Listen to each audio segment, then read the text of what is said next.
Ligações perigosas. Exército negociou com traficantes do Rio de Janeiro devolução de armas roubadas de quartel.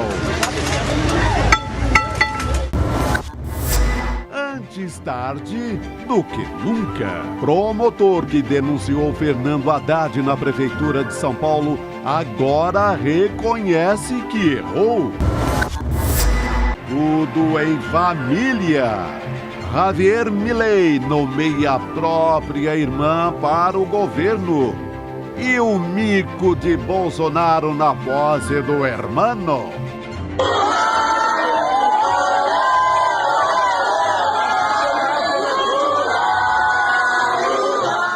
O ICL Notícias, segunda edição, está no ar.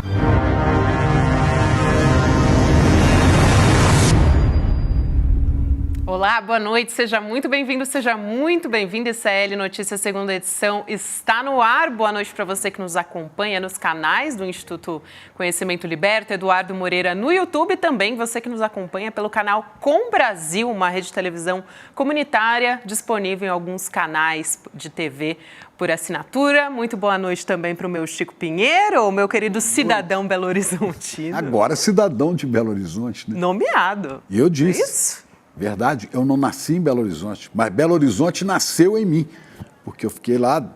Isso é muito bonito, né? Desde a hora que eu nasci até praticamente, né, com 2 meses de idade, até os 38 anos.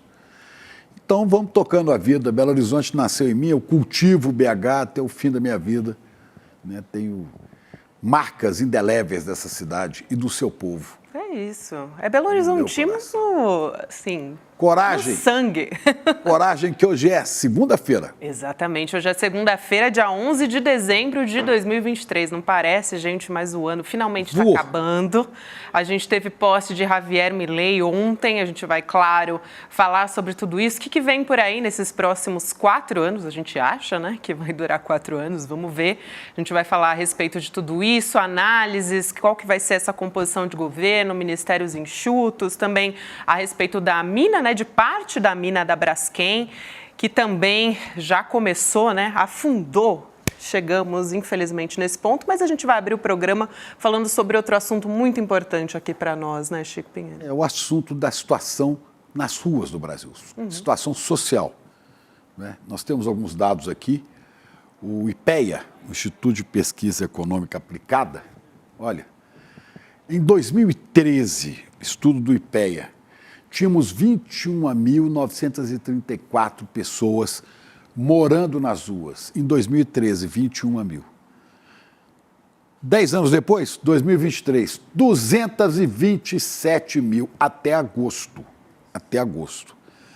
Quer dizer, multiplica por 10 o que tinha, né?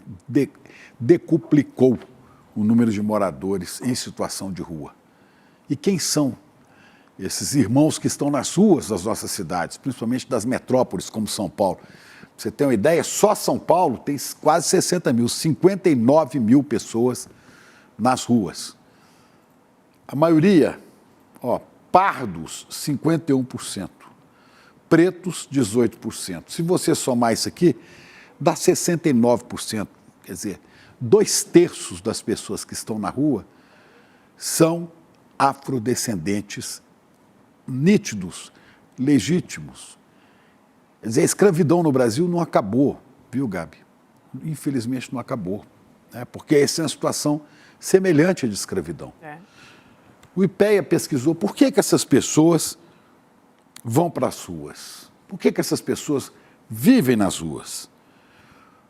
Por fome, insegurança alimentar, por desemprego, por falta de moradia. A pessoa fica desempregada, não tem como pagar aluguel e vai para a rua e leva a família inteira. Às vezes passando no centro, tanto aqui, onde a gente vê essas cabanas, né, como no Rio de Janeiro, no centro da cidade, eu tenho visto famílias inteiras, pai, mãe, filhos nas ruas. Ele não tem emprego, ele está desempregado, ele perdeu o barraco, já morava precariamente, foi para a rua. Por causa de conflitos familiares, brigas, problemas de saúde, principalmente saúde mental, que leva muita gente para as ruas.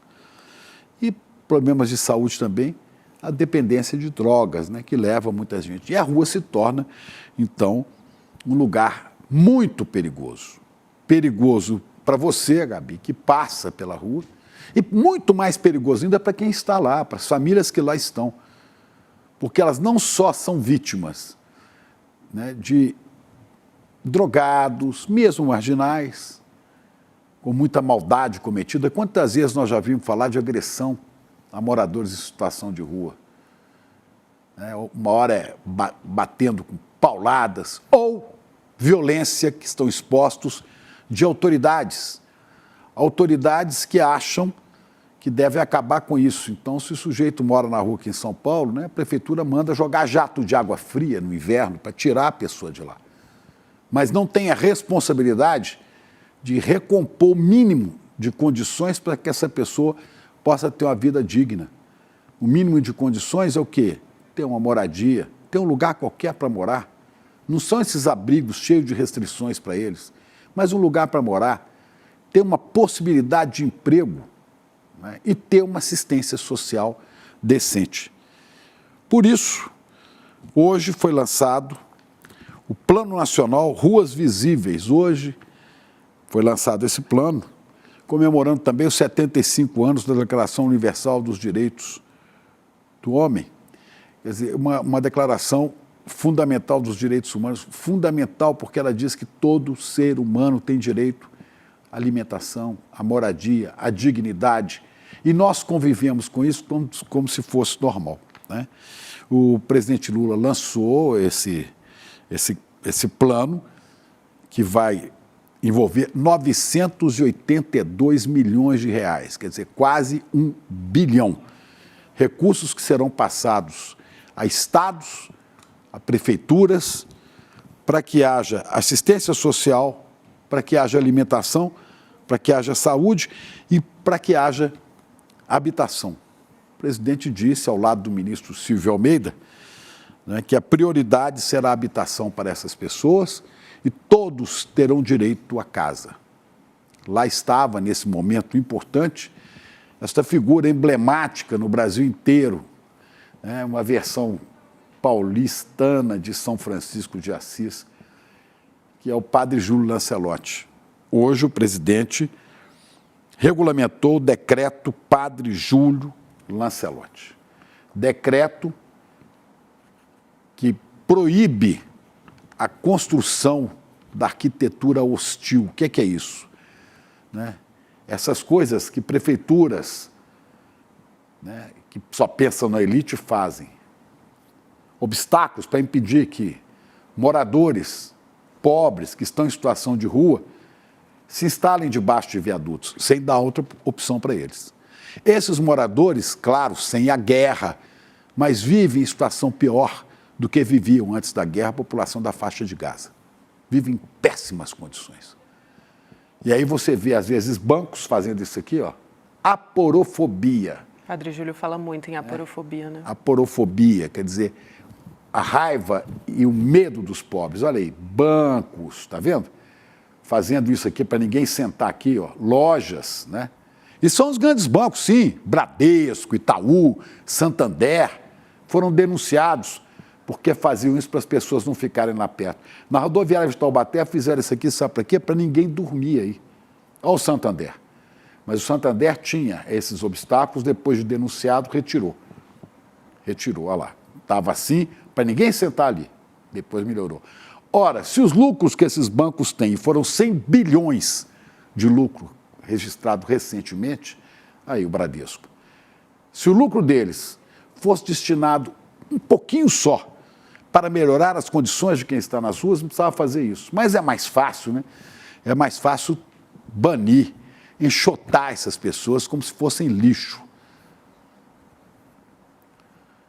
Hoje, nessa solenidade em Brasília, o padre Júlio falou sobre isso. Vamos ouvir, vamos ver. Nós conseguimos voltar ao Palácio do Planalto. Nós lutamos muito para te eleger presidente, para que o senhor, voltando ao Palácio do Planalto, os pobres, os moradores de rua, as mulheres, os LGBT, os indígenas, as religiões de matriz africana, os sem religião, os que lutam pela dignidade humana, pudessem voltar a esse palácio.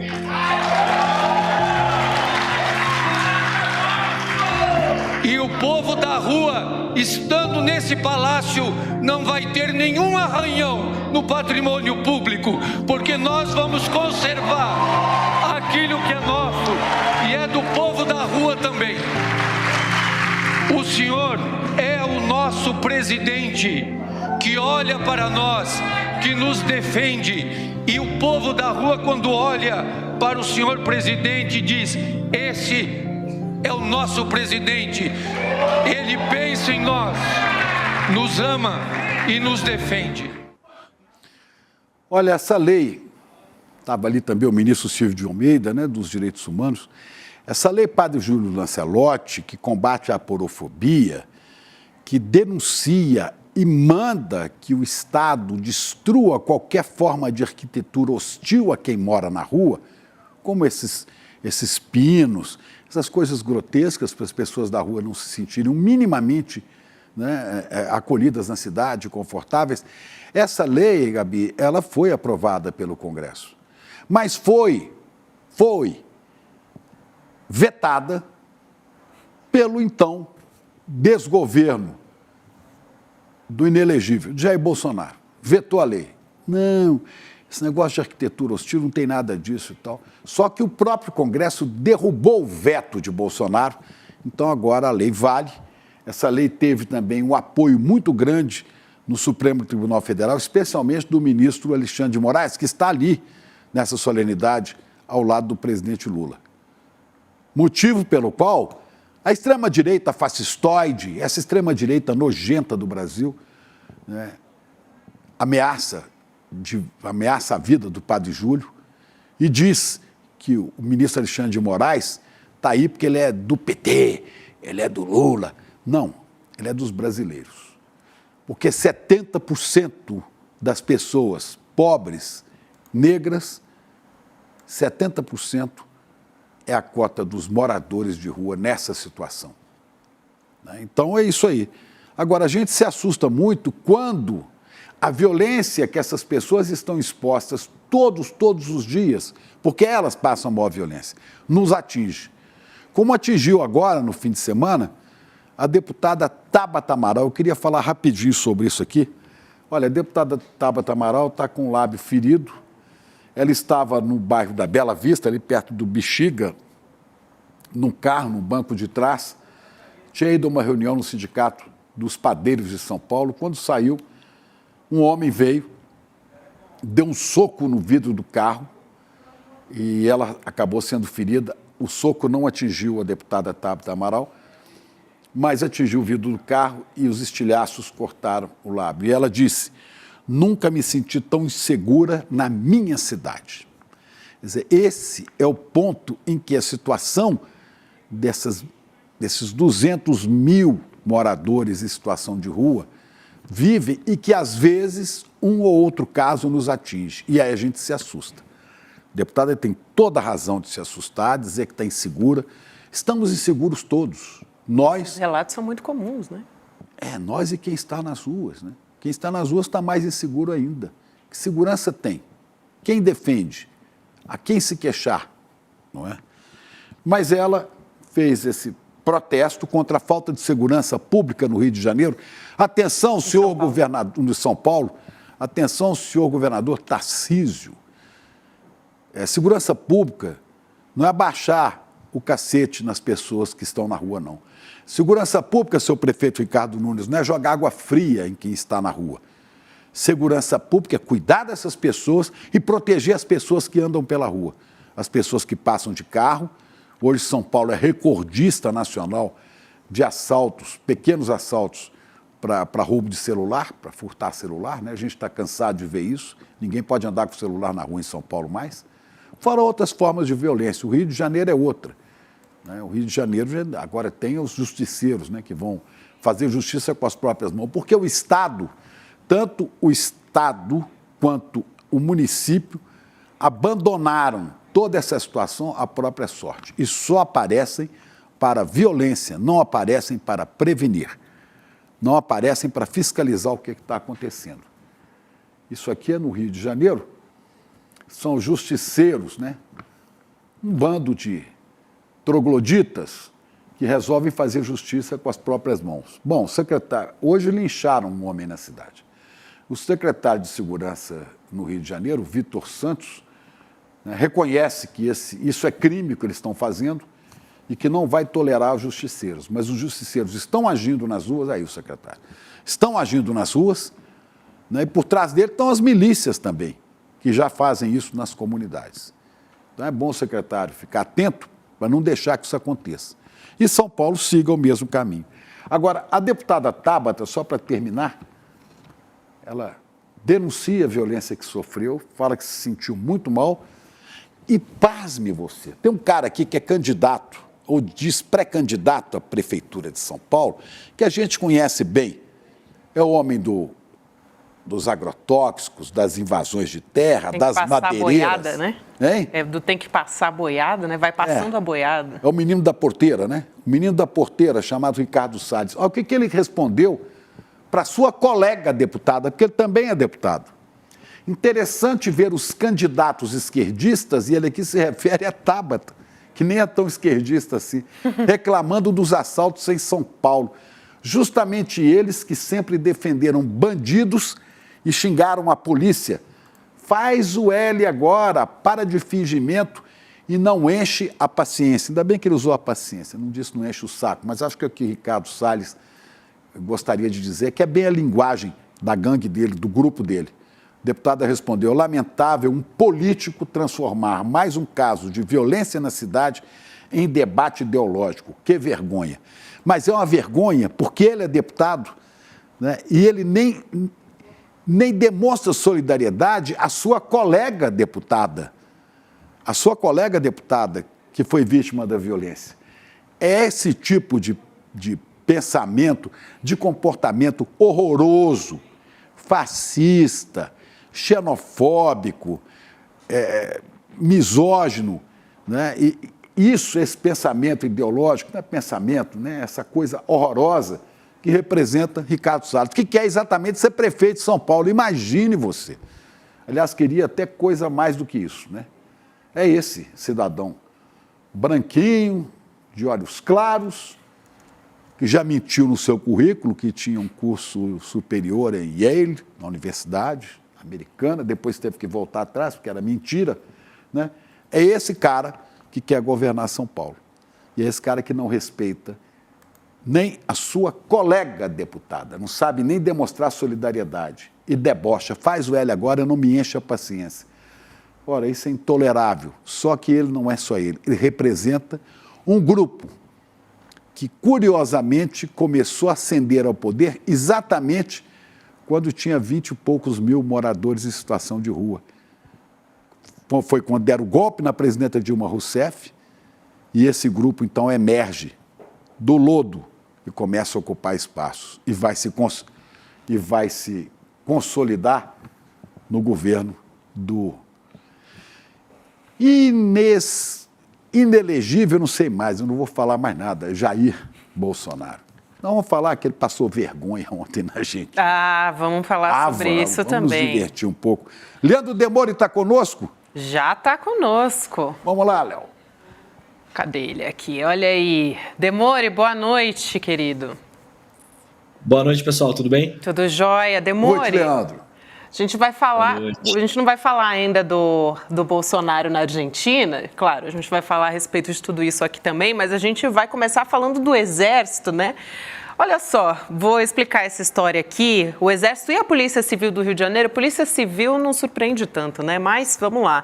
Negociaram O Exército, atenção, fazer um grifo aí. Forças Armadas. Negociaram com um integrante do Comando Vermelho a devolução daquelas 21 armas. Você lembra dessa história?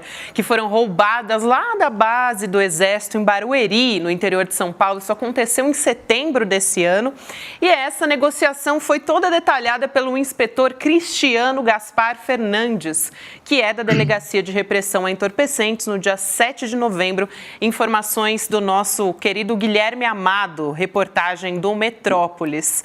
Demore, a gente tem os detalhes a respeito dessa história, mas chama muita atenção e a gente já imaginava que o Exército estava envolvido nessa história, né? Porque como é que você rouba 21 armas e não deixa sinal nenhum, né? Assim, é realmente inexplicável.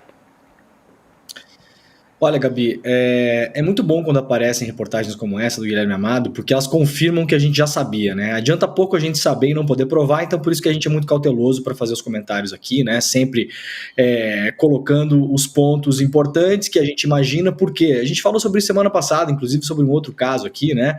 O Chico até deu risada quando eu falei, é quase aquela história do o diabo não é o diabo porque é o diabo, né? Mas porque é velho, né, o Chico? A gente é meio velho nesse negócio, e a gente quando vê essas coisas acontecerem, né, meu caro Chico? A gente olha e fala, isso aí eu já sei o que é. Isso aí não tem jeito de não ser o que eu acho que é. E a reportagem confirma. Quer dizer, as armas foram subtraídas do quartel. Obviamente houve militares lá que fizeram isso, fizeram parte disso. E quando elas foram devolvidas, eu cheguei a comentar no Desperta SL, inclusive, quando uma parte das armas foram encontradas, na verdade, eu comentei, isso aí tá com cara de ser, atenção, devolução do cara que comprou o negócio na internet, na Amazon, né? E o negócio veio estragado. Pouco tempo depois, Gabi, saiu a notícia de que as armas que tinham sido encontradas, entre aspas, pela polícia no Rio de Janeiro, estavam estragadas, de fato. Ou seja, os caras roubaram, né? Tinha umas armas lá que não funcionavam, não estavam muito boas e tal. E aí, para evitar uma pressão maior, porque, claro, nesse momento a polícia do Rio de Janeiro funciona muito na base da inteligência paralela, se é que vocês me entendem, né? Os caras, todo mundo se conhece, todo mundo sabe onde é que estão as gangues que roubam arma, que rouba banco, que faz assalto a caminhão de carga, que faz tráfico de drogas, milícias. Então, quando some um arsenal como esse, a Polícia Civil do Rio de Janeiro já imagina que isso aqui deve estar ali ou lá. Né, alguns lugares, deve estar na mão do fulano, do ciclano ou do beltrano. E aí, por acaso, as armas que foram encontradas, na verdade, elas foram devolvidas, a gente descobriu depois, né, foram devolvidas, elas de fato foram deixadas em um lugar para serem encontrados. Teve uma ligação que foi feita para a polícia, dizendo, olha, tá em tal lugar, se vocês forem lá, vocês vão achar. Aí chegaram lá descobrindo que as armas estavam estragadas, né? Então essas aí, aparentemente, não tinham muita serventia para o crime, né, Gabi? E aí agora a gente descobre, claro, mais isso, era impossível que fosse diferente. Isso é um recado, inclusive, um alerta. A gente tem uma questão de segurança pública no Brasil muito grave, muito séria, histórica, ela não começou ontem, ela não vai acabar amanhã, é uma questão muito importante para ser debatida, resolvida, e o atual governo, né, do PT, está tentando mostrar para a sociedade que está fazendo algum combate à criminalidade preocupado com a segurança pública.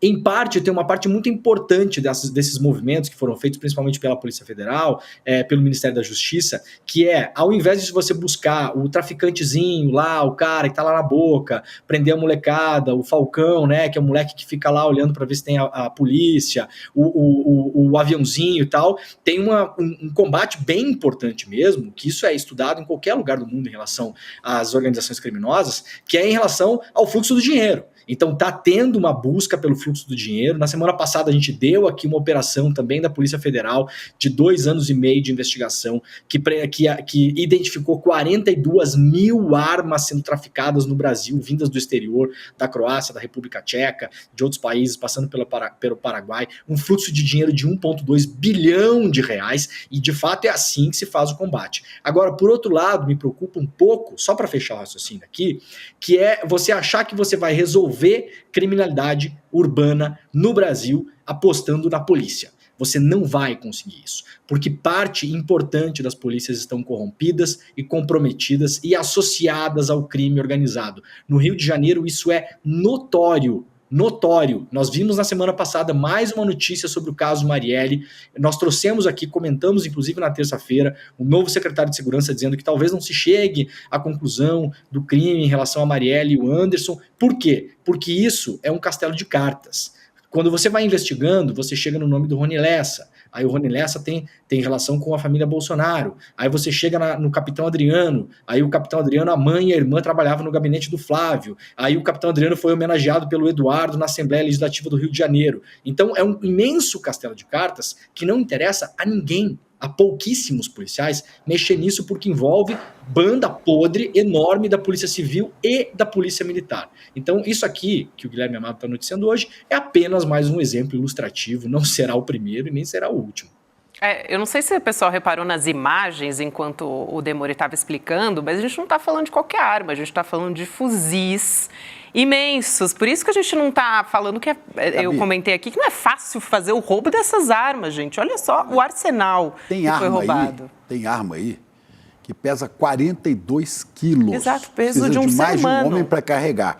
E é capaz de derrubar aviões e helicópteros. Exatamente. Quer dizer, esse tipo de arma que foi parar nas mãos de bandidos, né, provavelmente traficantes e também milicianos, atenção, milicianos, né, com aquela facilitação de Bolsonaro para liberação de porte e aquisição de armas. Depois os caras conseguem essas armas, porque são CACs ou não sei o quê, e depois distribuem para os bandidos de estimação dessa turma, né? É isso que a gente está vendo acontecer no Brasil. Agora, Demori, é muito grave você ter uma instituição como o Exército Brasileiro negociando com bandidos. Meu amigo, com bandidos não se negocia, não é? Uma coisa séria, uma instituição como o Exército não pode negociar com bandido, não. Seja eficiente, primeiro não deixe as armas saírem do quartel para parar na mão de bandido. Depois sejam eficientes, descubram onde estão, vai lá e busca. Não é negociar com bandido para recuperar, né? Isso é uma vergonha, mais uma mancha para o Exército Brasileiro. Abri um parênteses aqui para você responder também, Deborio, sobre o quanto é ridícula a fiscalização dessas armas no Brasil, né? Quer dizer, a gente coloca chip em um monte de dispositivo e não consegue fazer um monitoramento de armas que são utilizadas por autoridades e que, gente, deveriam ser monitoradas. É básico e não é caro. Naqueles decretos armamentistas de Bolsonaro, né, o Exército deixou de ter responsabilidade de monitorar armas, a Polícia Federal, quer dizer, ele tirou tudo isso para facilitar mesmo a circulação. Olha, eu estava assistindo na Globoplay, né, o Vale, você acha que você citou aí o seriado Vale que está escrito, e você vê como é que desde o começo, desde o jogo do bicho, as milícias vão se formando na cidade do Rio de Janeiro, que é um pouco o retrato da violência urbana no Brasil. Vão se organizando, né, se infiltrando no Estado e conseguem, inclusive, de dentro dela, você citou Rony Lessa, Adriano da Nóbrega, Fabrício Queiroz, de dentro desse organismo criminoso das milícias, emergir senador, deputado federal e até um presidente da República, né, que eu não estou dizendo que é miliciano, mas que tem ligações históricas com milicianos do escritório de assassinatos, chamado escritório do crime de assassinatos. É isso. Isso. A gente pode falar tranquilamente que eles têm relações, porque eles têm relações documentadas, né, o Chico? Eu acho que o Bolsonaro não teria nem coragem para entrar numa milícia, esse é o grande ponto, né, para início de história. Agora, uma coisa importante, Chico, o fluxo de munição, equipamento para carregar a munição e também armamento, ele é muito, muito, muito importante, muito crucial para para uma sociedade como a brasileira, que tem o crime organizado que nós temos. Então, você falou muito bem aí, nós temos vários mecanismos de controle que poderiam ser possíveis, a Gabi falou também, né, impossível, né, você não conseguir controlar. Gente, tem chip hoje para você controlar gado, você controla boi, você sabe onde é que o boi tá, o número do boi, o nome da picanha, né, você dá um nome para picanha, se você quiser. Então vamos lá, isso pode ser controlado. Mas nós temos várias coisas que foram feitas nos últimos anos, coisas importantes que foram deixadas de fazer e coisas importantes que foram feitas. Coisas importantes que foram deixadas de fazer. Há uma luta constante de parte da sociedade civil, e aí cito o Instituto Sou da Paz e outros, para você diminuir o lote das munições no Brasil. O lote da munição no Brasil hoje, para você ter uma ideia, para a gente lembrar, a munição de lote UZZ, que foi usada para assassinar a Marielle e o Anderson, tinha sido desviada da Polícia Federal. Exato. Aí você vai lá Né, Gabi? Você lembra muito bem disso, vocês deram muitas matérias em relação a isso, né? Você participou de investigações também, cobriram muito isso no UOL na época, né? Com o Flávio, que hoje está lá no Intercept, né? Com o time de investigação lá. E aí você vai ver, bom, tudo bem, é o lote que saiu da Polícia Federal. Opa, então nós vamos pegar para qual delegacia, a superintendência da Polícia Federal foi, e a gente vai descobrir. Não, o lote tinha, sei lá, 500 mil munições unitárias. Você nunca vai descobrir. Há uma briga muito grande para lotear uma parte menor das munições no Brasil, nunca é levado adiante, porque não é de interesse de vários grupos de poder legais e ilegais. E aí eu tô falando assim, desde Companhia Brasileira de Cartuchos, até Taurus, que tem ações na Bolsa de Valores, até o Comando Vermelho, o PCC e as milícias. Todo mundo nisso aí tem interesses legais ou ilegais. Não tô falando que a Taurus participa de milícia, nada disso. Mas a Taurus não quer. A CBC não quer diminuir os lotes. Agora vocês imaginem fazer um exemplo aqui. Se você comprar 1 litro de leite no supermercado, você chega em casa, toma e passa mal. Aí o seu vizinho comprou o mesmo leite, na mesma marca, chega em casa, toma e passa mal. Imediatamente o Ministério da Pecuária, o MAPA, né, ele vai atrás do lote. Como os lotes são reduzidos, eles retiram de circulação o lote daquele leite, para que mais pessoas não passem mal, não vão ao hospital, eventualmente não entrem em óbito. Vocês imaginem se um lote de leite no Brasil hoje tivesse 1 milhão de litros de leite. Você não ia conseguir rastrear nunca. Você ia ter que tirar todo o leite do mercado de uma região inteira. Então é por isso que os lotes são reduzidos. Isso é uma coisa que nunca, esse assunto nunca quis ser enfrentado no Brasil. Essa é a grande verdade. Outra coisa importante, Chico e Gabi, o Bolsonaro, ele editou 4 decretos de armas em fevereiro de 2019, no meio do carnaval do primeiro ano da presidência dele. Esses decretos de armas liberaram para a população civil uma série de acesso a armamentos que não eram permitidos antes, inclusive o fuzil T4 vendido pela Taurus. As ações da Taurus dispararam durante o governo Bolsonaro, não foi por acaso, porque começou a vender mais produto, né, Gabi? É assim que funciona o mercado. E, para além disso, como o Chico bem falou, o Exército, ele perdeu o protagonismo, que já fazia mais ou menos, né? Vamos combinar? Mas ele perdeu o protagonismo de ter que coordenar esse fluxo de armamentos e munições. E tem uma coisa importante que quase ninguém fala. A munição é uma coisa cara, é uma coisa que um atirador, se ele comprar 60 mil munições num ano, se ele for um atirador que ele vai toda hora no stand, ele vai gastar isso, vai gastar de fato. Se for um atirador esportivo, ele vai gastar 30, 40, 50, 60 mil munições por ano para praticar tiro esportivo, por exemplo. Estou falando das atividades legais, né? Aí o Bolsonaro, ele liberou através desses decretos, por exemplo, a importação de material e de maquinário para recarregar cartucho, porque é muito mais barato você recarregar cartucho, e o Exército não tinha mais obrigação de controlar. Até antes dos decretos do Bolsonaro, você tinha que importar um maquinário, que é um maquinário simples. O meu pai cresceu e viveu no interior, caçando, né, com espingarda de cartucho. A gente tinha um carregador em casa, por exemplo, nos anos 80, né? Isso hoje não é mais permitido, mas tinha lá o carregador de cartucho, que você coloca o cartucho em cima de um negocinho assim, você coloca a pólvora, coloca o detonador embaixo, coloca o chumbo e aí fecha em cima e você gira uma manivela assim, ele desce, pum, tá carregado o cartucho. Qual a grande questão disso? 2 questões importantes. Primeiro, o Exército não tem mais obrigação de controlar a importação de carregadores de cartucho, que antes tinha. Então você pode liberar, você pode importar livremente, vai passar pela alfândega, você vai pagar imposto e o correio vai entregar na sua casa. Então nós não temos mais o controle de quem tem carregadores de cartucho hoje no Brasil, de bala, como se fala popularmente, né? E aí a segunda questão, que é o mais importante, a partir do momento em que você permite desse modo, desse safari da recarga, nem mesmo, Gabi, um lote reduzido de munição vai conseguir identificar, porque você compra uma munição, você gasta ela num stand de tiro, ou para matar um ser humano, ou para fazer um assalto a banco, você leva aquilo de volta para algum lugar, a pessoa recarrega, e você pode usar aquilo indefinidamente até que a cápsula não esteja deteriorada e você não consiga mais usar. Então a gente vive num momento muito perigoso em relação ao fluxo de armamento no Brasil hoje. Delmore, vamos falar de Milei? Bora falar de Milei, gente. Porque, olha, claro, né, que extrema-direita assumindo o país aí dos nossos irmãos, né, o governo argentino, mas também a gente pode... Tem um pouquinho de humor, né? Acho que o extrema-direita ali não é bem extrema-direita, é alguma coisa do além, né?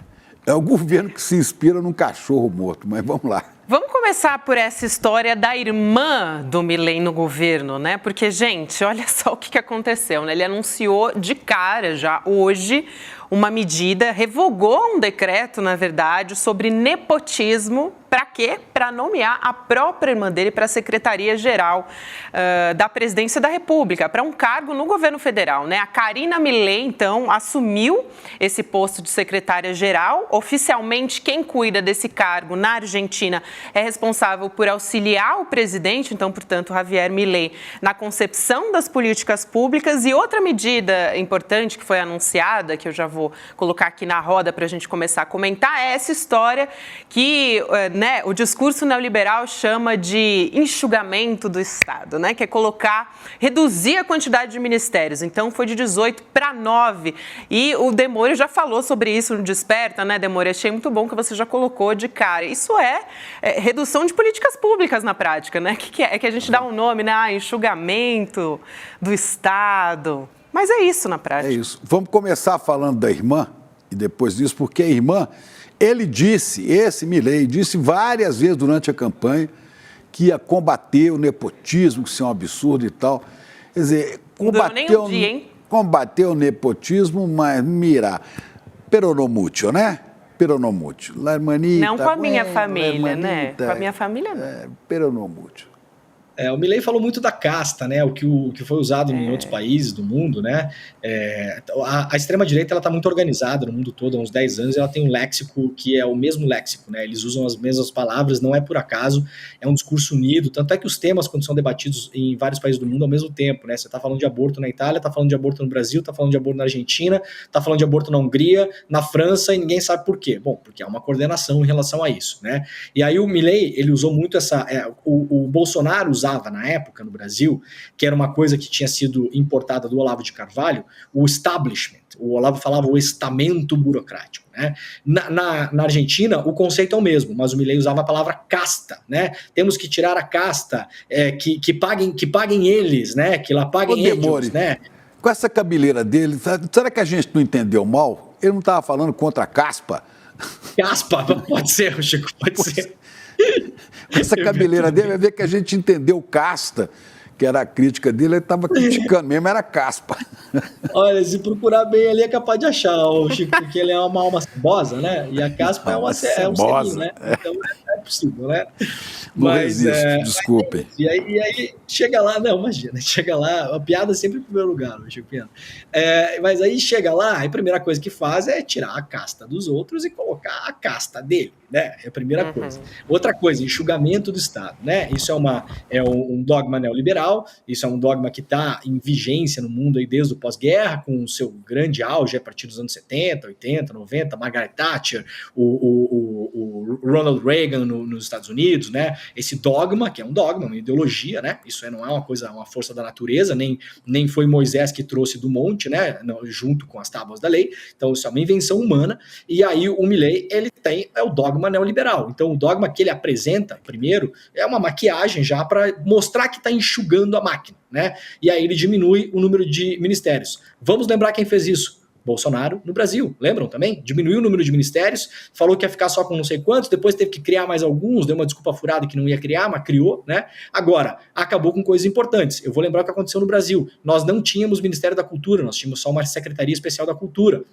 Nós não tínhamos Ministério do Esporte, né? E vários outros. Então, por exemplo, o Ministério da Cultura na Argentina, o Milei acabou hoje com o Ministério da Cultura, Ministério da Inovação, o Ministério do Esporte, o Ministério do Turismo, vários ministérios acabaram. Qual é a herança nefasta de longo prazo? Porque assim, gente, a máquina pública, ela funciona independentemente dos ministros. Um ministro, ele consegue causar um dano limitado, graças a Deus, e também quando assume que quer fazer coisa legal, também não consegue fazer coisa legal muito rápido. Agora, os danos de longo prazo, vai perguntar para o pessoal que financia cinema no Brasil como está o cinema no Brasil. O cinema brasileiro quebrou. O audiovisual brasileiro, que é uma indústria... Gente, o que é o audiovisual dos Estados Unidos? Quem está nos assistindo aqui, quantas pessoas assinam Netflix, ou HBO, ou qualquer outro serviço? Isso é o audiovisual dos Estados Unidos. É uma indústria poderosíssima, que gira bilhões de dólares por ano. Ela é super importante para o PIB dos Estados Unidos. Ela não é assim uma bobagem. Durante a pandemia, qual foi a grande indústria que floresceu? Foi a indústria do entretenimento. Tanto é que as ações que são espelhadas no Brasil com as ações dos Estados Unidos, os BDRs, né? Ela no Brasil, de Disney e não sei o quê, explodiu o valor. Por quê? Porque essas empresas se valorizaram absurdamente. No Brasil, a política simples do Bolsonaro, de criticar a Lei Rouanet, de congelar o fundo do audiovisual, ele destruiu um setor que você não tem ideia. Tem iluminador que ficou sem pagar conta, tem maquinista que puxa lá a câmera, tem, assim, ó, foi uma destruição em massa. E isso, para recuperar, é lento, demora, porque agora as pessoas vão começar a entrar de novo com os projetos. É um ano de captação, é um ano para realizar o negócio, para filmar, é mais meio ano negociando com o cinema para botar nas salas, é negociação com produtora. Talvez no fim do primeiro governo Lula, deste próximo agora, desse que nós estamos vendo agora, o cinema brasileiro volte a ser uma indústria. Então esse é o grande problema. A gente não vai ver os efeitos do que o Milei está fazendo em relação aos ministérios agora. Isso vai aparecer na Argentina como apareceu aqui no Brasil, 2 anos depois, 3 anos depois, 4 anos depois. Então, os argentinos que se preparem, porque nós já vimos esse filme antes aqui. Olha, vimos. Eu não acredito que ele vai ficar 2 anos, eu acho que ele não passa 1 ano. A hora que os argentinos sentirem que é um estelionato eleitoral, e argentino vai para a rua, e vai mesmo, aí acabou, velho. Aí não vai, não tem jeito, não tem como. Inclusive... E ele só tem 42 deputados, hein, Chico? Ele só tem 42 deputados. De 200 e... Esqueci. De 300 e poucos. 200 e poucos, né? Agora, então o Bolsonaro foi lá, né? E passou vexame, pagou pelo mico. menos pra gente, né, dar um pouquinho de risada dessa história toda, porque é difícil, Pagou mico, né?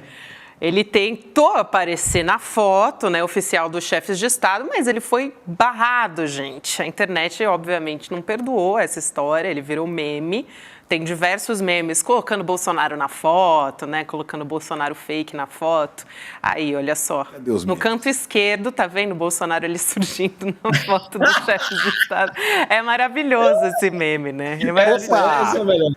De pijama. Quem disse que Bolsonaro não apareceu na foto? Aí tem uma montagenzinha dele aparecendo aos poucos, é maravilhoso. Ele também foi vaiado num restaurante. Ah, olha só, esse daí é o Milei e o Me Livrei também, né? Que é o que aconteceu.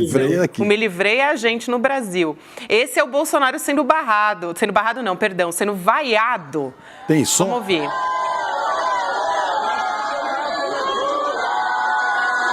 Ele não consegue disfarçar, né?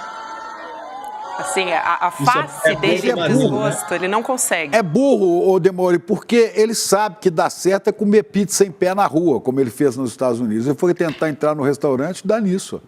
Por exemplo, a Cristina Kirchner também foi vaiada, né? Ela também foi vaiada e ela teve uma outra reação também. A gente tem um vídeo disso também. Agora está sendo ela do lado do Milei, ela dá uma olhadinha, inclusive, para o bastão presidencial. Olha aí. Isso é a reação da Cristina Kirchner quando ela foi vaiada. Parecendo deputado bolsonarista. Para a gente ver o clima de tensão que está lá na Argentina, né? Está parecendo deputado bolsonarista. Eles gostam de fazer assim. Mas teve de tudo, né, Demore? Mas ela foi, né, Gabi? É impressionante, assim, vamos reconhecer que a democracia argentina, ela passa por problemas econômicos há muito tempo. Exato. Eu nasci na fronteira com a Argentina, me criei na fronteira com a Argentina, eu conheço muito bem a Argentina, assim, o quintal da minha casa, né? Eu acompanhei todos os planos econômicos, inclusive a primeira e única vez que a Argentina mudou de nome do peso, né, virou o Austral, né, que era uma moeda de transição.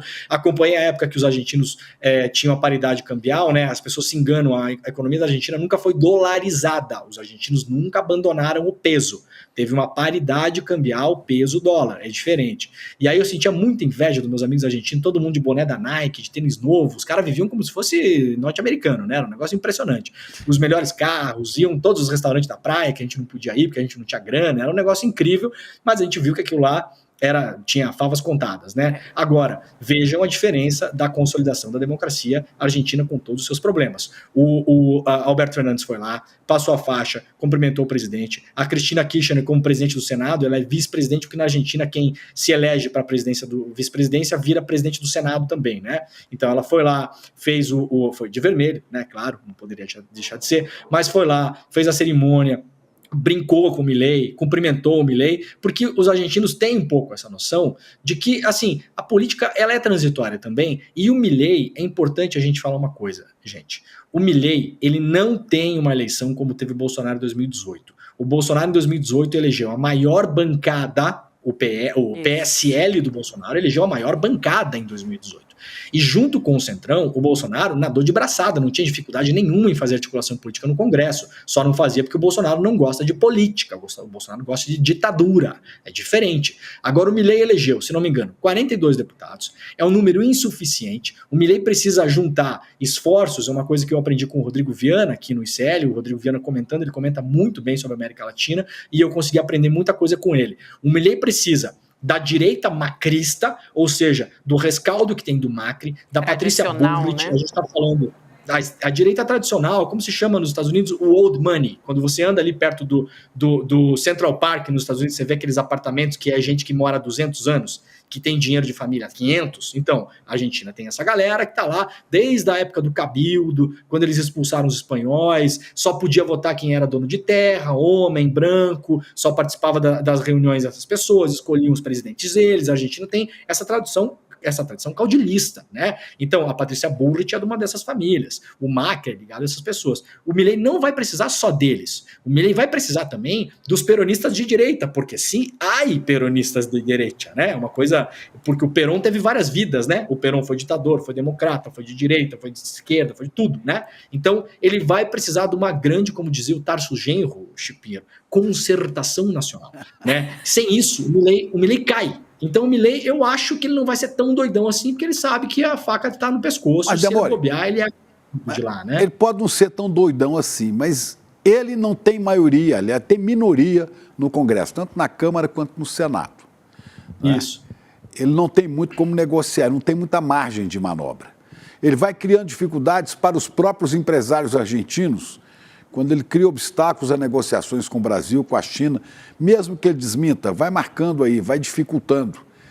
Agora, ele tem o eleitorado dele, que espera dele a manutenção daquelas promessas. Ele não pode abrir mão daquilo, senão vai juntar o pessoal que não votou nele, os sindicatos, vão para a rua, já estão anunciando manifestações, e daqui a pouco quem vai engrossar essa turma de oposição ao Milei são os eleitores do próprio Milei, que vão estar completamente desconfortáveis quando perceberem que os preços vão continuar subindo, que a inflação vai ficar disparada, quando os aposentados pararem de receber os benefícios, né, quando as políticas sociais forem todas para as cucuias, aí ele vai ter a oposição e aqueles que votaram nele contra ele nas ruas. Eu acho que isso aí dificilmente passa de um ano. Viu? Os 2 primeiros anos, inclusive, vão ser muito duros na economia. Não há plata, ele diz, não há plata. Não há plata, vai. Não, ele falou uma coisa importante ontem, né? Que não tem dinheiro, as coisas vão piorar muito. Falou isso claramente ontem. Claramente. E falou uma coisa interessante, né? Quem vai pagar dessa vez é o dinheiro público, não o dinheiro privado. Ora, na Argentina, nunca o dinheiro privado pagou, só o das famílias, né?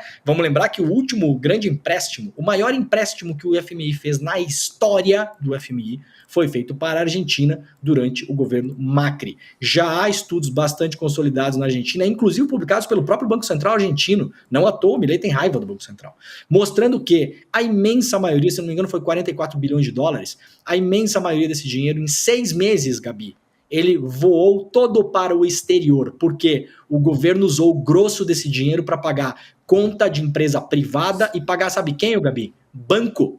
Os bancos que operam na Argentina foram os primeiros a botar a mão nesse empréstimo. Então, o empréstimo que deveria ir para a Argentina, para fazer obras públicas, para empregar pessoas, para fazer mais programas sociais, para você incentivar alguma parte da economia que pudesse empregar gente de fato, esse dinheiro foi parar na mão de banco e de milionário e bilionário argentino.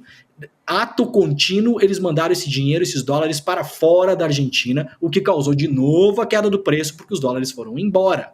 Então, a Argentina é um imenso estelionato financeiro que acontece continuamente e não vai ser diferente com o Milei. É isso aí, Demore. Vou me despedir de você pedindo para o Gabriel Vento colocar aqui a imagem da garrafada que o Milei quase levou na posse, que é só para as pessoas sentirem o drama aqui do que a gente conversou agora.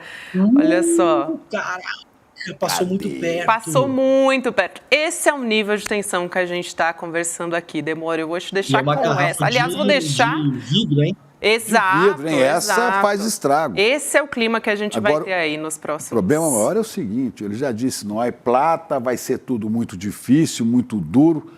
Agora, eu quero saber se a população vai concordar com isso para poder sofrer daqui para frente. Vamos ver. Demore, obrigado. O Chico Sainz está aqui na porta. e vai entrar agora com a gente para falar de mais um assunto. Para falar de mais um assunto quente aqui no Brasil. Demore, obrigada, querido. Tchau, obrigado, meus amores. Tchau, tchau. Fala, meu xará. Olha aí, olha aí. Tô batendo na porta. Polícia Federal? Ou de casa, ou de fora.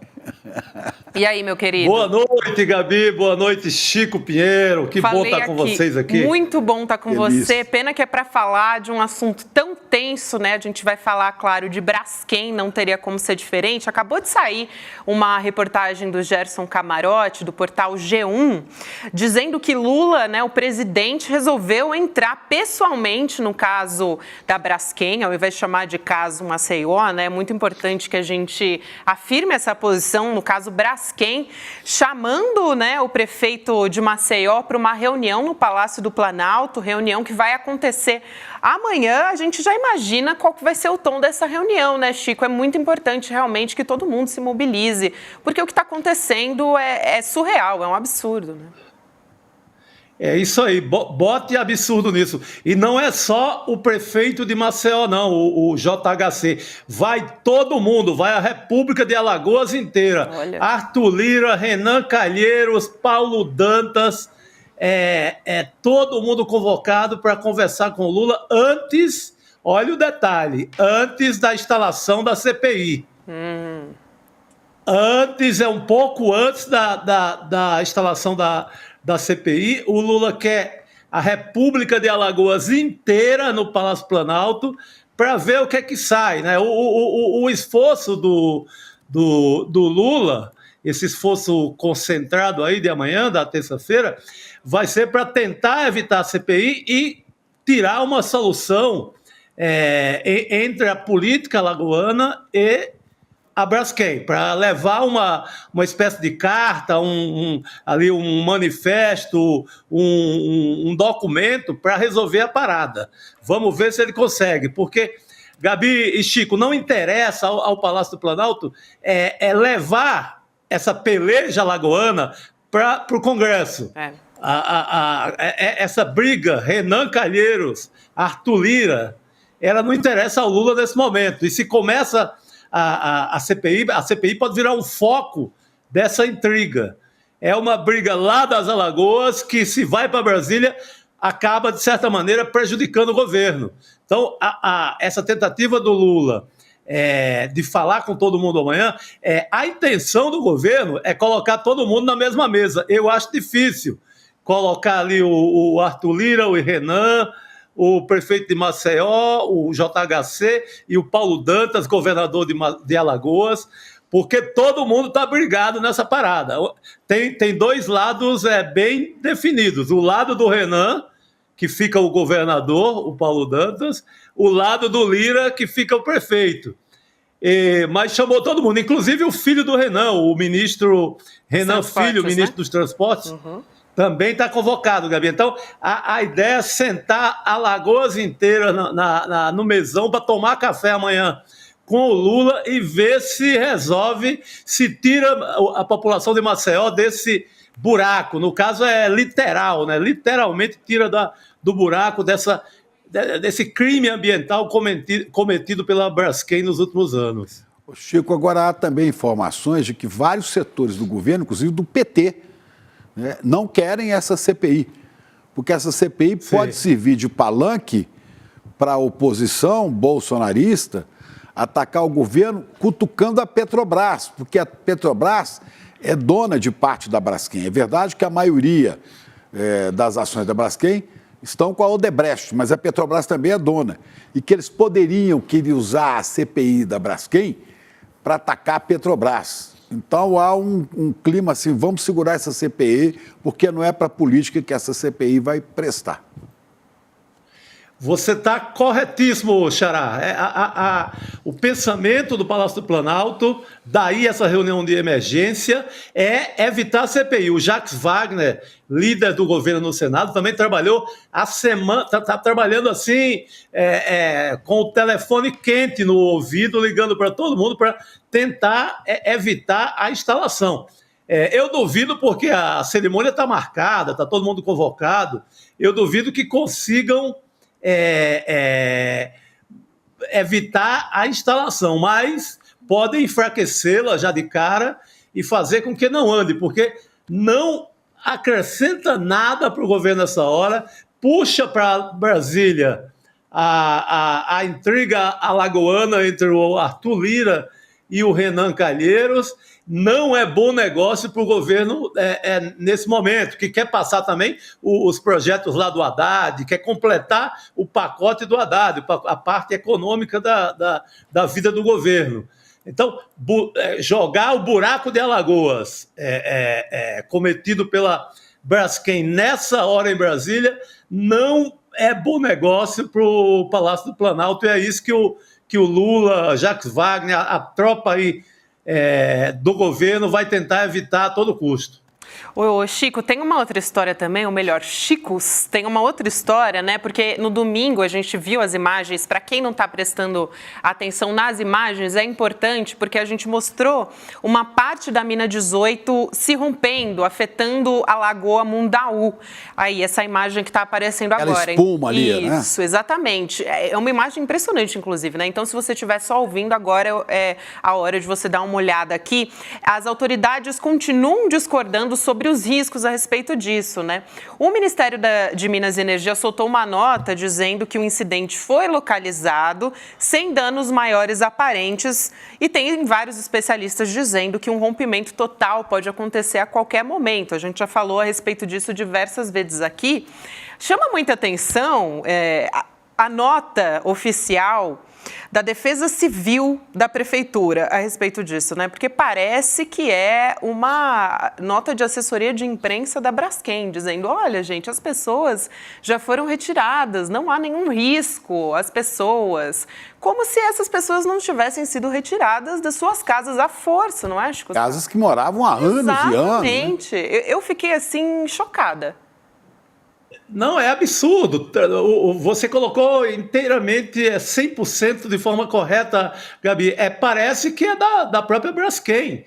Parece o pessoal da prefeitura trabalhando na assessoria de imprensa da Braskem. Aliás, a Braskem hoje ela foi ao mercado aí, ao mercado de comunicação, comprou espaço em todos os jornais. Tem alguns portais, como o Metrópole, por exemplo, que você clica na notícia, já vem ali como opção uma página gigante da própria Braskem para dizer que eu sou boazinha, eu não cometi crime nenhum, eu trabalho pelo Brasil e está nesse tom. Mas é um absurdo. E Chico, uma coisa que não tinha acontecido ainda, a gente não tinha visto comerciante, nem a parte que trabalha, vive do turismo em Maceió, reclamando de nada até o momento. Hoje começou a donos de restaurantes, as mulheres, uma comunidade perto da Lagoa do Mundaú que vive de artesanato, todo mundo protestando porque caiu já para valer o turismo nessa área. A Lagoa do Mundaú tem vários restaurantes e lá os barcos, param vários barcos de turistas. Esses barcos não estão mais parando por conta do perigo. Você viu aí a imagem, né, Gabi, que você mostrou, essa imagem que parece imagem de filme de catástrofe ambiental, né? Aquele sinal que chega com os animais, aquele sinal que vem com os animais e depois vem a catástrofe. Então, começa a prejudicar, sim, o turismo de Alagoas, a comunidade que vive de mariscos aí dessa área também, pescadores, marisqueiros, também já muito afetada, dono de restaurantes. Então, aquele papinho de que, não, o turismo é longe daqui, não vai mexer, o turismo é só de pacotes lá nas praias mais distantes, isso não é verdade. As pessoas que vivem desse dinheiro do turista começam a ser prejudicadas, e eu acho que tem que sair uma solução dessa reunião amanhã com o Lula para contemplar esse povo todo. Se ficar só na mão deixar na mão da Braskem e da Prefeitura de Maceió, você sabe que não vai sair nada que preste.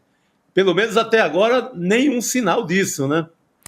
Chico, nenhum sinal disso. A gente vai continuar acompanhando, né? Porque esse caso é realmente um absurdo, mas a gente não vai deixar de trazer as novidades a respeito disso e ficar monitorando muito de perto, né? Muito de perto as ações da Braskem que não estão sendo tomadas e as que estão sendo tomadas também. Querido, obrigada por hoje, viu? Um beijo, até amanhã. Obrigado, dupla incrível. Boa noite, comunidade CL. Boa noite, meu querido Xará. Tchau. Já tem gente batendo aqui na nossa porta, né? Tem. É ele, né? O Cacai. É. O Cacai que não aparecia aqui fazia um tempo, né? A gente estava até com saudade. Há 2 semanas que eu não vejo Cacai assim, tão perto. Cadê você, Cacai? Cacai? Boa noite. Aí, ele entre Antônio nós. Boa noite, Carlos Cacai. de Almeida Castro. Olá, Excelência. Excelência. tudo bem com vocês? Tudo jóia, Grande Cacai. Chico. Vamos começar falando de Braskem, já que a gente estava falando com o Chico Sá a respeito desse assunto, né, Chico?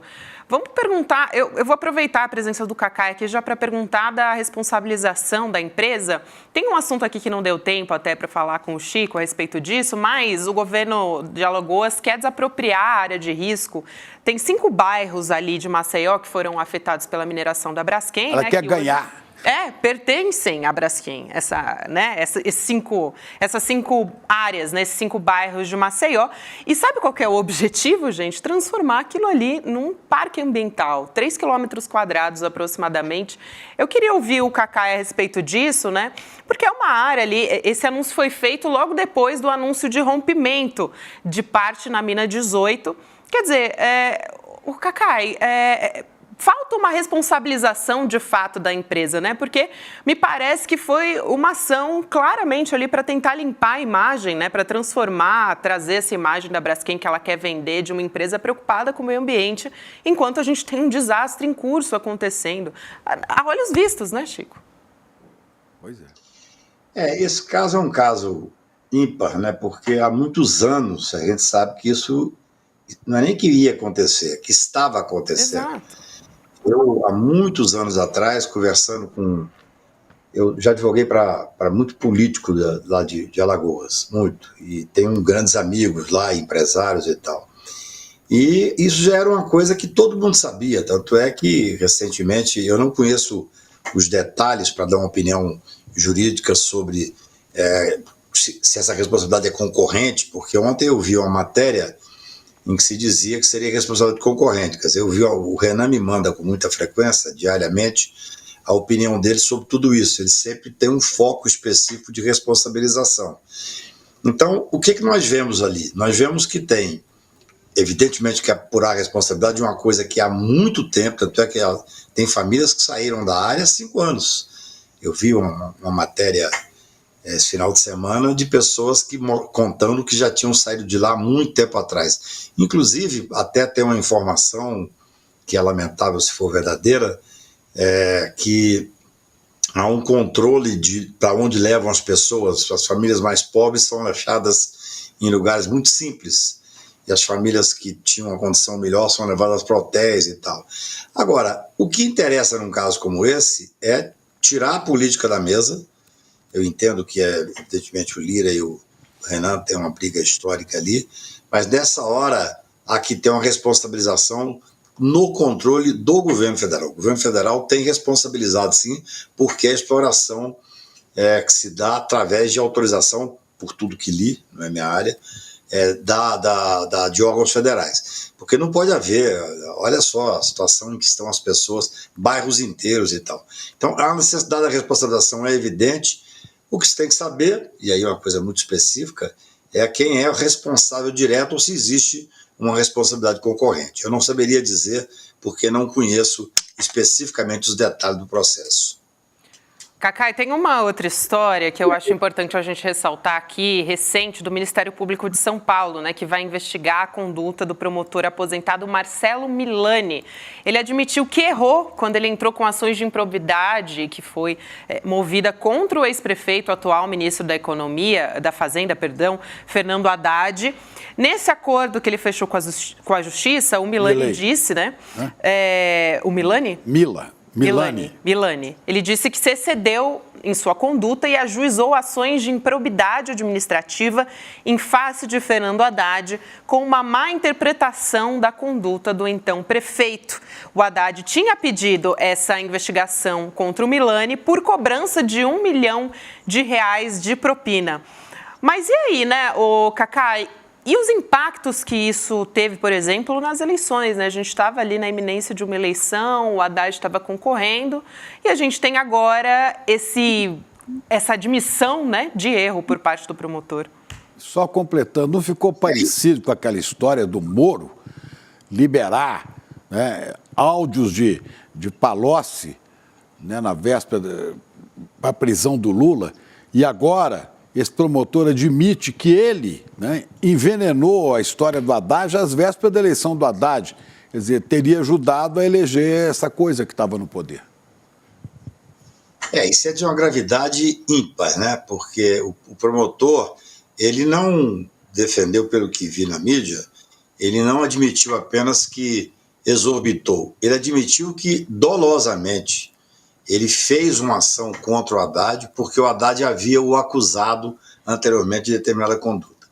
Então aí você tem que ter, obrigatoriamente, uma investigação criminal, porque esse cidadão, sendo verdade o que ele próprio disse, ele cometeu o crime, provavelmente, no mínimo, de abuso de poder e prevaricação. Sem contar que vai ser necessário que o Ministério Público tome as providências internas. O Ministério Público tem um espírito de cor muito grande. O MP está investigando agora, Cacá, inclusive. Eu vi que está investigando, eu quero saber até onde vai, né? Porque o Chico lembra uma coisa importante aqui, que quando aconteceu do Moro vazar aquela delação do Palocci, houve, à época, algo muito, muito desconfortável, no mínimo. O Supremo Tribunal reconheceu que o Moro teria cometido um erro. E o Moro mandou uma correspondência ao Supremo Tribunal, meio que pedindo desculpa, e ficou por isso mesmo. Quer dizer, o esprit de corps do Ministério Público, o esprit de corps do Poder Judiciário, é algo que é inadmissível, é completamente inadmissível. Ontem eu participei rapidamente de uma discussão interessante, para ver se tenta terminar com esse esprit de corps de forma geral.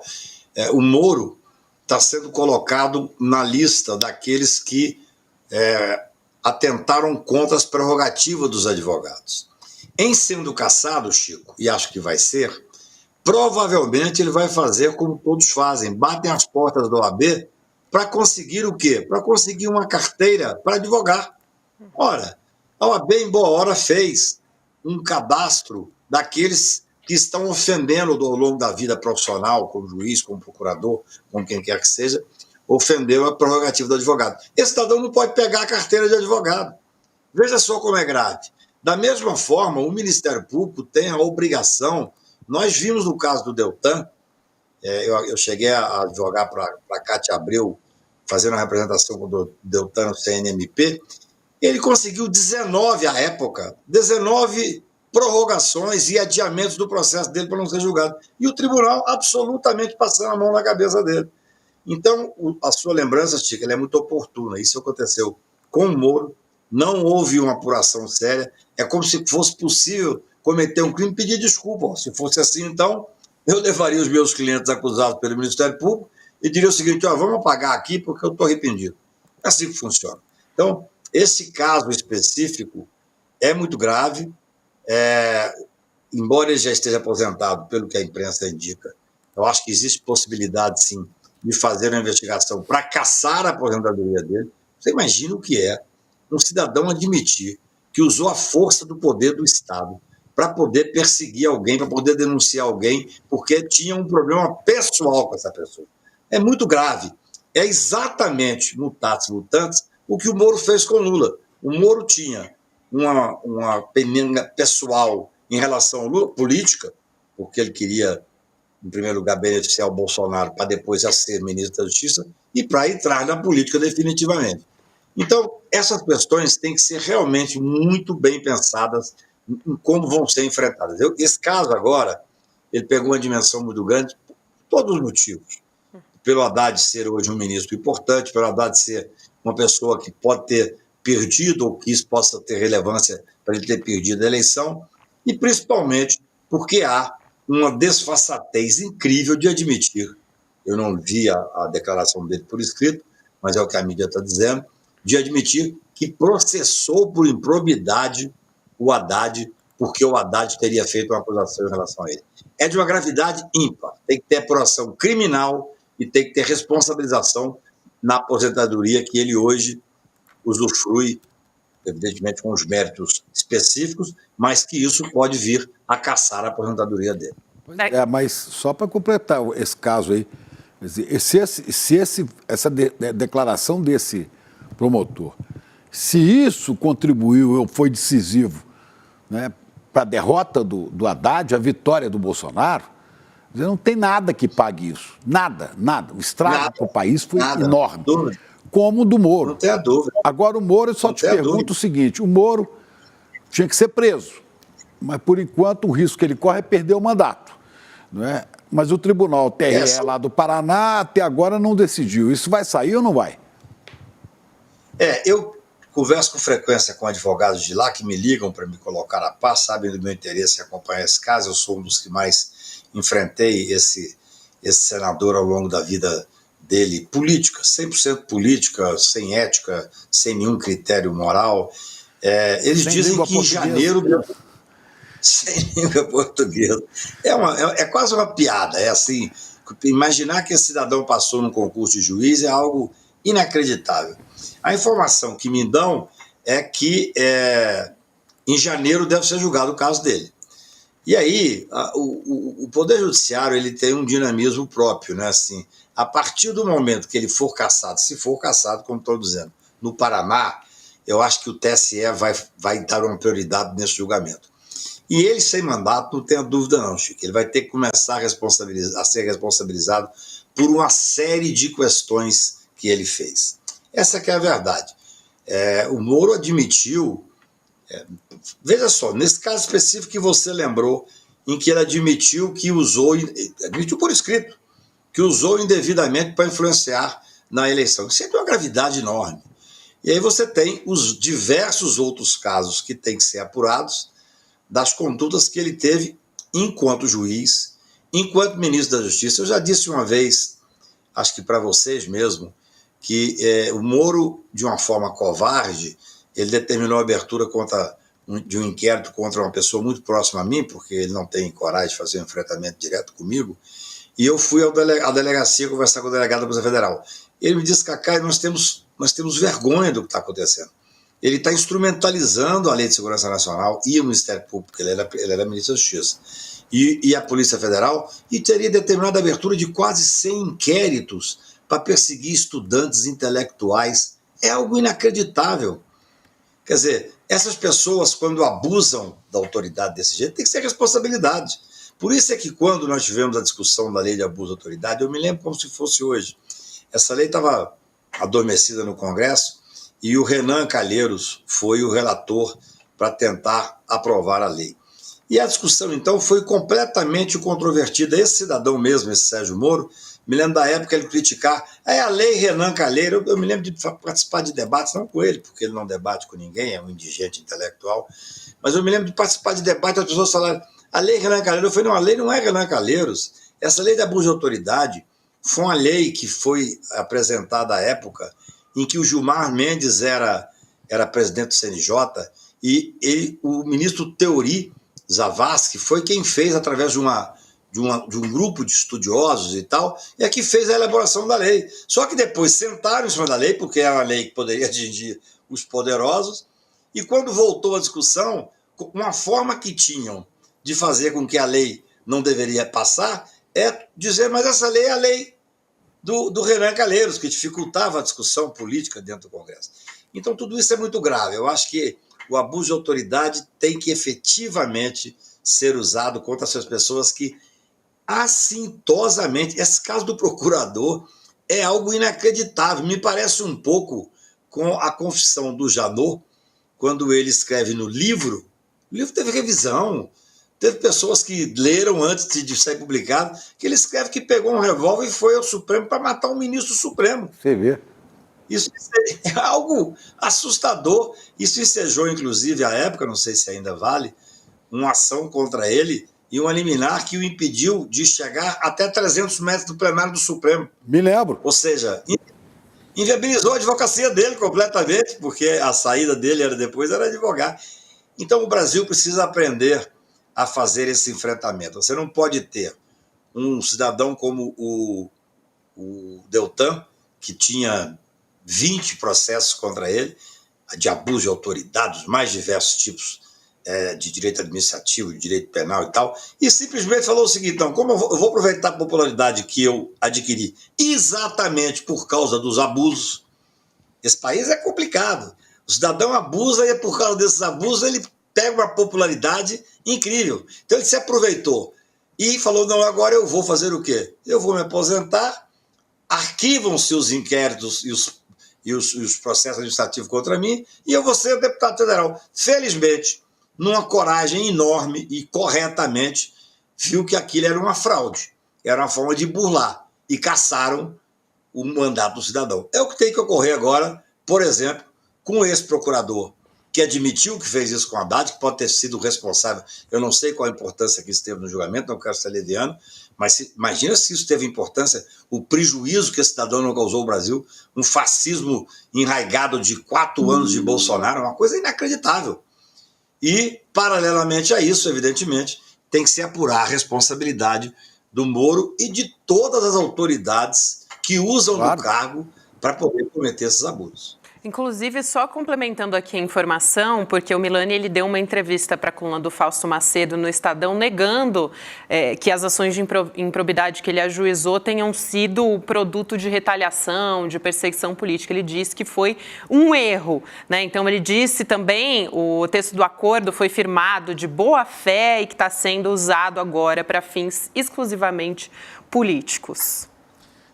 Isso aí, Gabi, é uma coisa que nós temos que pensar muito pelo seguinte: no Brasil, você não pode ter um crime de hermenêutica. Ninguém pode ser condenado e processado por pensar diferente daquela decisão final que saiu. Isso é uma coisa que é assim que funciona o Poder Judiciário.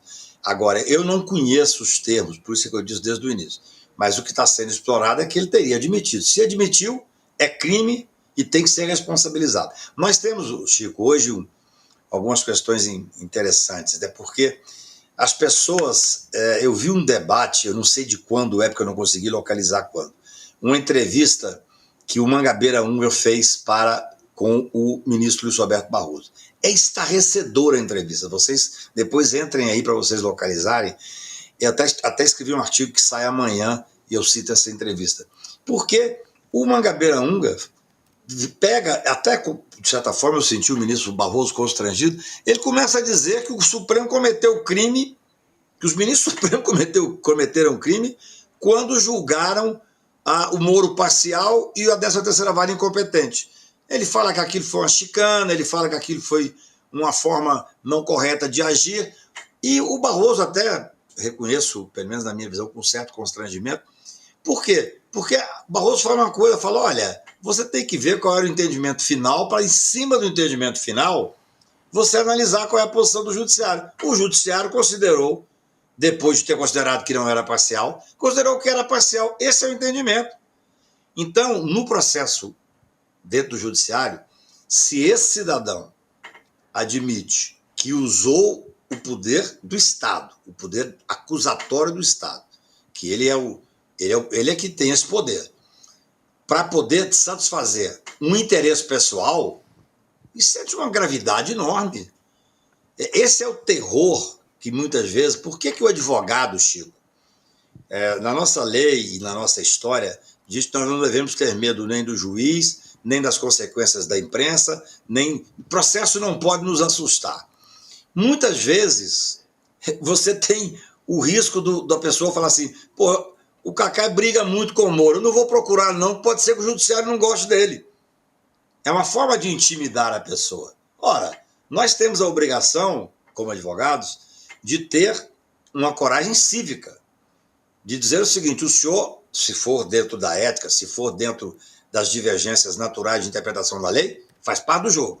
Agora, se for a instrumentalização, como o Moro fez, como o Deltan fez, como a Força Tarefa fez, como esse senhor procurador parece que fez, a instrumentalização do Poder Judiciário, do Ministério Público, para atender interesses pessoais ou políticos, isso tem que ser responsabilizado.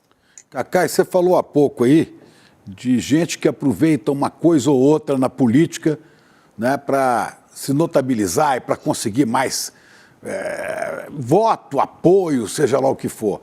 Não é o que está acontecendo agora com esses bolsonaristas, esses deputados, que é uma enormidade de gente que não deveria, inclusive, estar no Senado ou na Câmara pela pobreza intelectual, pela pobreza de compromissos com o país, mas agora parece que querem tirar tudo em cima do Flávio Dino. Eu acho que essa semana é decisiva, a semana será sabatinado. O Dino também vai ser sabatinado, o Paulo Gonet, esse eu acho que não tem maiores rivalidades, mas vão querer aproveitar a votação, a inquirição lá, a sabatina do Dino, para aparecer e, se possível, para tumultuar aquilo tudo, inviabilizar a sessão, trocar sopapo. O que você está achando? Que é um bando de gente que não tem mais o que fazer, né? Não vou dizer nome, não, mas tem uma quantidade enorme no Senado que eu nunca vi igual, na Câmara igual, sabe? São os energúmenos, os caras absurdos, né? Que pegam avião, vão lá para bater palma para Milei, para o cachorro do Milei. Que coisa, rapaz.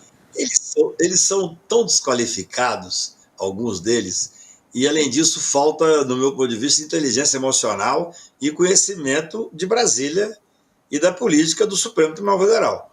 Você imagina um senador desse, que tem o dever constitucional de fazer uma sabatina séria, com perguntas sérias, resolver ir para cima do Dino, do ministro Flávio Dino, sem ser com fundamentação sóbria e correta.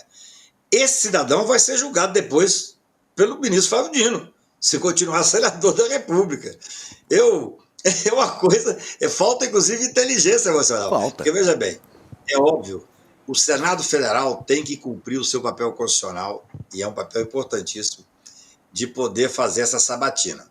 Perguntas que sejam pertinentes, pode até... Tem um caso na história da República recente, em que um senador da República, ao fazer a sabatina e inquirir uma ministra que estava sendo sabatinada para ser ministra do Supremo, fez eu diria assim, com uma agressividade nunca vista em relação à ministra. Muito agressivo. Ele é muito preparado, é um senador extremamente preparado juridicamente. Ele foi acuando a ministra, veja bem, você fazer uma sabatina séria não lhe dá o direito de ser indelicado. Ele foi acuando, num dado momento, ele falou para a ministra, a senhora não tem nenhuma condição de ser ministra do Supremo. A ministra, eu sei porque estava acompanhando e depois soube através do Senado, eu tenho muitos amigos e clientes do Senado, a ministra pensou em desistir. Parou a sessão, o senador Eunício era presidente da Comissão de Constituição e Justiça, chamou a ministra e deu uma acalmada nela, porque o clima ficou um clima extremamente delicado e ela queria desistir. Isso jamais acontecerá com o Flávio Dino. Flávio Dino já comprovou nas inúmeras vezes, inclusive nessa que está passando agora, que foi ao Senado, que ele tem um preparo intelectual e um embate, uma capacidade de embate inacreditável.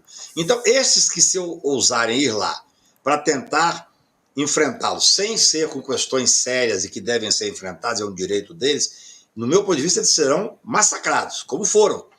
Eu me lembro que recentemente falei com um desses senadores mais de direita que ele falou, Cacá, não vamos parar de chamar o Flávio Dino no Senado, porque ele chega lá e dá um banho. Ele tem um preparo intelectual fantástico, ele é um homem extremamente preparado, absolutamente apto a ser ministro do Supremo. Olha, disso eu não tenho dúvida. Se fosse só sabatinar o Flávio Dino, e quanto mais asneiras falarem, mais dá vontade de sentar no sofá, pegar a pipoca, o refrigerante e ficar assistindo, né? Que é isso, para você se deliciar com a estupidez dos outros e com a capacidade de argumentação, a sabedoria do Dino. O que eu estou vendo é outra coisa. São esses fascistoides que ocupam cargos tanto na Câmara quanto no Senado, agora vai ser no Senado, né? Esses caras resolverem tumultuar a sessão, ao ponto de interrompê-la ou de partir para vários tipos de provocações que possam ensejar de outros, quebra-pau, briga física mesmo, interromper e falar não há condições. Olha o que eu estou dizendo. Eu não acredito. Não, veja bem, Eu conversei, eu liguei para vários senadores, que eu tenho relação como amigo, como advogado e tal, até para impedir, na minha humilde visão, que você tenha um desgaste maior nas relações depois daquele desgaste que teve por causa daquela aprovação lá entre o Senado e o Supremo. Eu acho que é hora da gente botar a bola no chão, vamos chamar assim. A reação que eu vi dos senadores, em regra, é tranquila, vai ser uma sabatina tensa. Agora, eu concordo com você. O tumulto pode surgir, no meu ponto de vista, menos dos senadores mesmo. Tem alguns senadores que fizeram um ato essa semana, acho que ontem, que eu fiquei extremamente preocupado e meio estupefato, assim. 8 ou 10 senadores foram para cima de um caminhão contra o Flávio Dino, exatamente na linha que você está dizendo. Ali para falar para as redes. Você imagina, conta isso aí, mas vem senador bêbado, né? O cara toma lá um single malt, um malte, né? E sei lá, de repente o cara tá fora de si, né? Para você ter uma ideia, eu até acho que esses que foram lá para fora, que subiram nos carros de som, que tiraram, já estou sabendo, porque me informaram que mandaram para o Brasil inteiro, para o grupo deles e tal, esses não terão essa valentia, no meu ponto de vista, no Senado Federal. Porque é muito diferente. Ali eles estão fazendo o que você bem entendeu o espírito. Eles estão fazendo política, estão aproveitando desses gatos pingados, foi muito pouca gente. Acho que tinha mais gente do palanque do que na torcida, entendeu?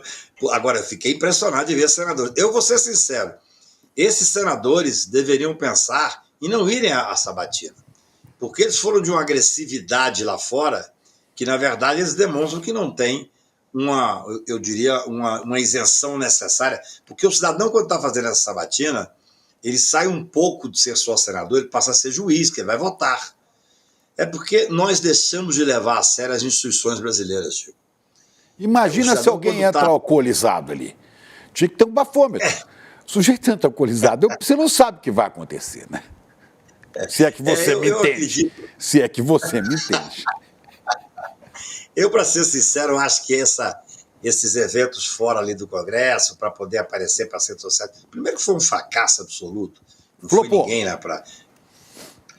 Não, foi uma coisa inacreditável. Agora, eu não sei, eu imagino que no momento em que eles estão sentados dentro do Congresso Nacional, com a presidência do presidente da Comissão de Constituição e Justiça, da presença de vários senadores, a abordagem tende a ser diferente. Ainda que um ou outro seja um pouco mais abusado, ele terá a resposta certa, porque o ministro Flávio Dino é um craque. Ele tem um tirocínio. Ele nunca foi advogado, não, mas ele tem um tirocínio do advogado de júri, é muito interessante, com cultura jurídica, né? Eu acho que vai ser tranquilo, eu estou confiando que vai ser aprovado com tranquilidade. É isso que eu ia te perguntar, se tem alguma chance de não ser aprovado esse nome. O Moro, por exemplo, ele ainda não revelou, né? Ele está totalmente fechado sobre o voto dele, e também a Bela Megali... o que disse... não sabe ainda como é que vai fazer, né? O Mino revela. A colunista Bela Megali, o que ela falou é que o Moro vai definir se vota a favor ou contra o Dino só no dia. Claro que não, né? A gente sabe que ele não está querendo revelar o voto dele. Agora, isso estou comentando aqui porque a gente falou de Sérgio Moro. Rapidinho, Cacai, porque a gente já tem que encerrar, mas tem alguma chance do nome de Dino não ser aprovado pelos senadores? Eu acredito que não. Eu falei com muitos senadores, eu não vi... Tem um senador que eu procurei, que disse que não votaria nele, mas de uma forma até elegante, só discordo, não vou votar nele. E eu acho que ele tem que ter 41 votos.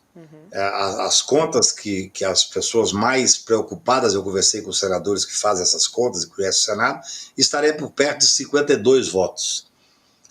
Claro, seria estranhíssimo que todos os bolsonaristas votassem no Dino, seria algo estranho. São 81 senadores, é natural que 15, 20 marquem uma posição política, mas eu acho que nunca a ponto de ter qualquer preocupação não tenho pretensão de falar em nome do Senado, mas eu conversei com vários senadores e acho que a aprovação será tranquila. Muito bem, então, Cacai, obrigada por hoje, querido. Sempre um prazer a gente te receber aqui no ICL Notícias segunda edição. Um abraço. Até não suma, não suma. Segunda que vem aqui. Estaremos aqui. Beijo, Gabi. Beijo, Chico. Saudade de Beijo, vocês. Cacai. Tchau. Um abraço grande. Sempre muito bom encerrar aqui o programa com o Cacai, né? A respeito de todos esses assuntos. Excelente, excelente. Bom demais para a gente começar a nossa semana. Agora a gente tem Sinapse CL, é isso? César Calejão, Roberta Garcia vão entrevistar, ai, não estou enxergando o nome dele, Vinícius Rodrigues, doutorando em Antropologia Social e professor, também curador. Você acompanha a partir de agora. Semana está só começando, gente. Amanhã a gente está de volta, é isso, né, Chico? Boa noite para você. Até amanhã. Coragem, que hoje é segunda-feira. Coragem. Vamos encarar a semana com força. Vamos Vem muito por aí ainda. Opa! Um beijo, gente. Até amanhã. Salve! Dia 17 de dezembro, é domingo, 8 da noite. O Verdadeiro Fantástico vai estar aqui, uma aula super especial com Eduardo Marinho, o filósofo das ruas. Já ouviu falar nele? É um cara que tinha tudo, tinha origem, tinha estudo, tudo para ser um bom vivant da classe média, mas ele preferiu viver nas ruas, como protesto, como indignação contra o sistema. E nas ruas ele muito aprendeu e muito nos ensina. É uma reflexão necessária para os dias de hoje. Dias de consumo exagerado, dias em que todos lutam para ter e não para ser. Por isso, a aula especial de Eduardo Marinho, domingo 17 de dezembro, às 8 da noite, para você se inscrever, clica aqui no vídeo, é de graça e é a única apresentação. Eduardo Marinho, o filósofo das ruas, no ICL.